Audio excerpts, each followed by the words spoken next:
Back in 2015, Keemstar was on a mission to eradicate the website of every pedophile he could find, and this led him into fighting YouTubers like Red Kiwis and most notoriously LionMaker, as well as another YouTuber, Bashiverse, and exposing whether or not these YouTubers were in fact pedophiles as the rumors would suggest. Well, one of the cases that was a little more interesting was the LionMaker situation, in which Keemstar made a grown man break down on Twitter, admit to his pedophilia, but still somehow survive on the platform until he was eradicated by Colossal's Crazy after one of the most famous interviews on the YouTube website as a whole. But I say eradicated temporarily, unfortunately, because it seems like this pedophile monster is back, but not on YouTube. Oh no, YouTube dealt with him a long time ago. No, he's back on Mixer. Now, I'm getting a little ahead of myself. Let's go ahead and lay down the establishing facts of the matter. So, LionMaker was a situation well known across the YouTube landscape, especially back in 2016,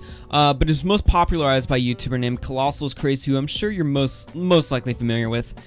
He made a video titled LionMaker, the King of Manipulation. It's currently sitting at 1.7 million views. It's a pretty well-known video, and it's a really good video for really establishing the kind of creep LionMaker is.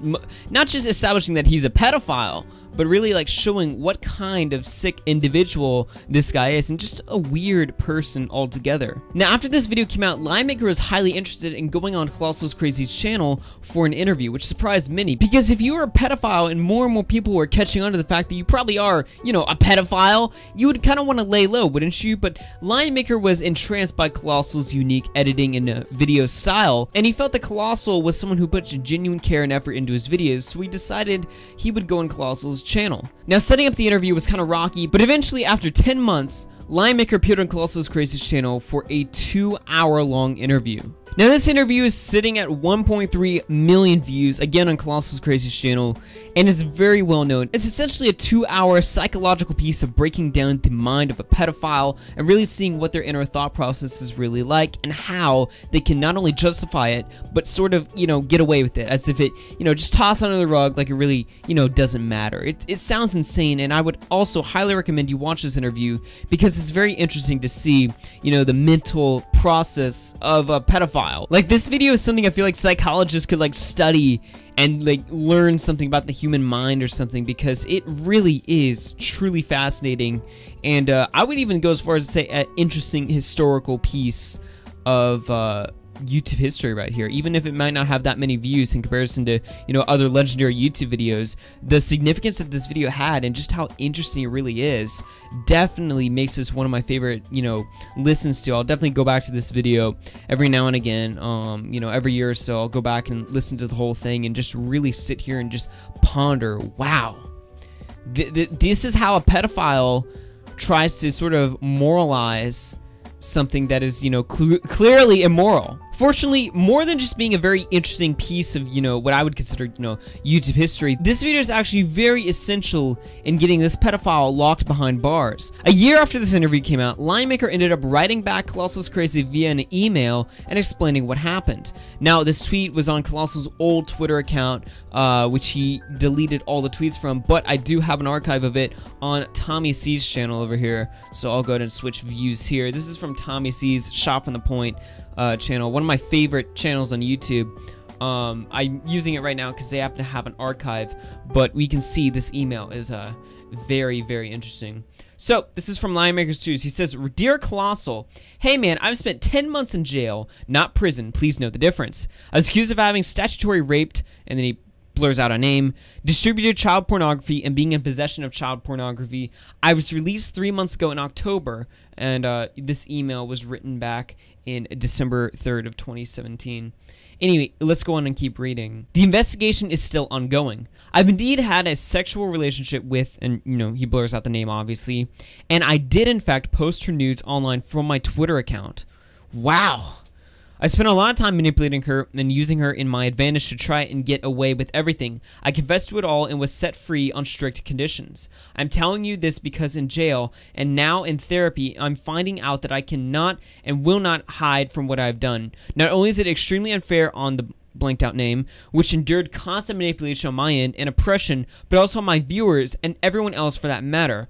I was the most abusive person you can imagine, and I've taken a lot away from blanked out name. She always knew about everything. What I'm telling you now, that is. She even wrote to me daily for about 6 months while I was in jail. In June, she broke up in our relationship as she realized she deserved better and was much happier without me there to dictate her life all the time. I just want to point out the humor in, yeah, she realized she deserved just a little better. You know, going out with a pedophile for a while who's, you know, self-proclaimed manipulating, who, you know, posted your underage nudes on Twitter, you know, maybe just a little, you know, maybe you need just a little bit better than that. I would definitely go as far to say that that's, you know, bottom of the barrel guy right there, you know. Definitely not an outstanding gentleman, if I had to say. Jeez. There's so much more I can tell you, and none of it will be in my favor, but I've done my time and I'm now on my healing path. I know some will not want me to heal, but we always said we would do a follow-up interview, and I'm more than happy to do that with you. Feel free to tweet this email out or make a video on it. I'm okay with it. I want to move forward, and even if that means everyone hating me, then so be it. But forward it will be. I understand that this will upset and anger many, but everyone deserves the truth and no more smoking guns. Marcus. Now, if you go and watch this podcast on Shot from the Point, I believe Colossal calls in and states that he's not going to do the interview. Tommy C, in fact, did express interest in doing the interview, but days later he retracted and decided it would not be, you know, the best grounds to walk on. I mean, I'm all for giving people a platform and, you know, obviously platforming people, but when it comes to, you know, a confirmed self-proclaimed pedophile, I really couldn't care less if they get a platform or a voice to defend themselves. In fact, I don't even see the need or even the desire to, you know, want to have a pedophile have a platform to defend himself. I mean, he's a literal pedophile. You know, forgive me if, you know, I'm sacrificing my free speech morals on this guy because, you know, maybe I just don't want a pedophile to, you know, maybe have a platform to defend himself. I'm not too crazy about giving LionMaker, you know, the #1 voice on YouTube. Maybe not. It seems like YouTube wasn't too crazy on having this guy on their platform now that he was back from jail.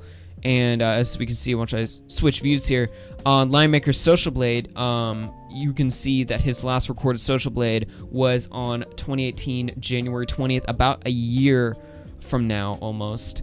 That was the last date. His channel was on YouTube before YouTube finally terminated it. And to prove that, if you type in youtube.com/user, you can see that the channel was clearly terminated. So it's gone, and in my opinion, good riddance. But now, a year after LionMaker's suspension and subsequent, you know, hiatus from the internet as a whole, he appears to be back, but not on YouTube or Twitch or Stream.me or anything. No, he's back on a website called Mixer, which is actually Microsoft's streaming service. If you didn't know, Microsoft has their own streaming service in competition with YouTube and Twitch. It's called Mixer. Most people use it if they use their built-in streaming from an Xbox. Actually, I have a friend who uses Mixer quite regularly, who I'm going to be shouting out at the end of the video, so stay tuned for that. But our boy LionMaker is sitting here on Mixer doing just fine.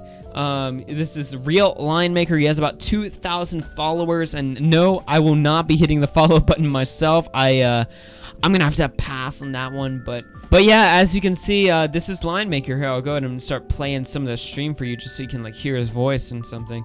It's no, by the way, this is previously recorded content. This isn't live right now. Ba-dam. Ba-dam. Ba-dam. Let me see. Let me pick. Good things take time. I want to take my sweet bleep. Yeah, so you can definitely tell it's LionMaker, alright. In fact, if we take a look at his archives, you can see he returned to the internet via Mixer 5 days ago, and his last stream at the time of this recording was about 2 hours ago, which by the time this goes up on YouTube, will probably be like 3 or 4 hours ago when you're watching, if you watch the video the moment it came out. So absolutely insane that, Mixer of all platforms is allowing him. Now, I would like to say, I'm in general a free speech, absolutist. But I mean, in certain cases like this, I don't mind people of like extreme or even radical political positions being on the internet or on a platform like YouTube or Twitter. In my opinion, be as radical as you want, as long as you're not, like doxing or calling for violence or doing anything illegal or anything like that. But, if you have radical viewpoints, as long as, I mean, free speech, it's protected. So, I would generally, if the internet, if I were in control of the internet, I would have those guys on. But when it comes to, you know, people doing illegal stuff like doxing or, you know, you self-proclaimed pedophiles, then, you know, I'm gonna have to say, Mixer, terminate this account. I don't really, you know, I don't really feel like I'm sacrificing my my morals here or anything about free speech. I think, you know, it's absolutely ridiculous to, you know, champion free speech for someone who's literally a pedophile. I think that's absolutely ridiculous. It's very obvious. If there's a pedophile on the platform, they shouldn't be on the platform, because guess who uses, you know, the platform? It's a lot of kids. I'm not going to say mostly, or that, you know, most of the people who use Mixer are, you know, what's that term they like to throw out or something? It's impressionably young children or anything. But, you know, let's be real for a minute here. You know, a lot of the people using Mixer, Twitch, YouTube, especially when it comes to Minecraft, are kids. I mean, there's no denying that. So, you know, having a known, alleged, self-proclaimed, confirmed pedophile on the platform, not a good idea, especially when there's kids involved, and he could potentially be using that platform to lure more kids into his sick, twisted sexual fantasies. I really hope Mixer addresses this. I feel like if you were on streaming at me, it'd be a lot hard to get him kicked, but because Mixer is owned by a large corporation, that being Microsoft, I feel like, you know, there's a pretty big chance that Microsoft's gonna step in and be like, nah, we don't want this guy on our platform. You can shoo off now. We're cool, all right? No. So yeah, you know, I'm definitely hoping that that's the outcome that Microsoft chooses. But if they allow this guy on the platform, that's going to be a big yikes. I mean, I'm going to be surprised if, you know, a big corporation like Microsoft actually allows this. That's going to be a huge L for them for sure. And definitely going to hurt Mixer as a platform, you know, as a whole. Because, you know, if they allow this guy on the platform to stay forever, oh, you know what Mixer becomes? They become the platform that allows pedophiles. And it's like, okay, yeah, I'm gonna stream on Mixer. You know, the place where they got LionMaker on there? Yeah, I'm gonna go over there. No, I'm fine streaming on twitch.tv every day. So, you know, you can have fun on Mixer over there, but I'm good, fam. I'm good. That's all I gotta say for this video. But before I go, I'm actually gonna shout out my buddy who actually streams on Mixer, who, you know, if you're down with Mixer and everything, I know I've been a little critical of their website, but one of my friends actually uses Mixer semi-frequently.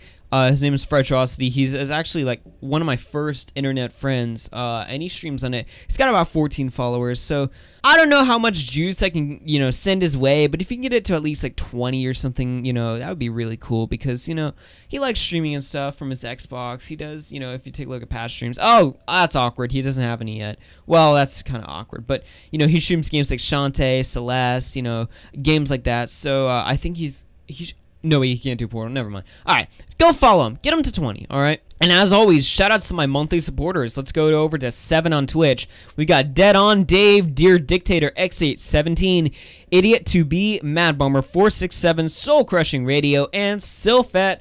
And of course, we have our two patrons.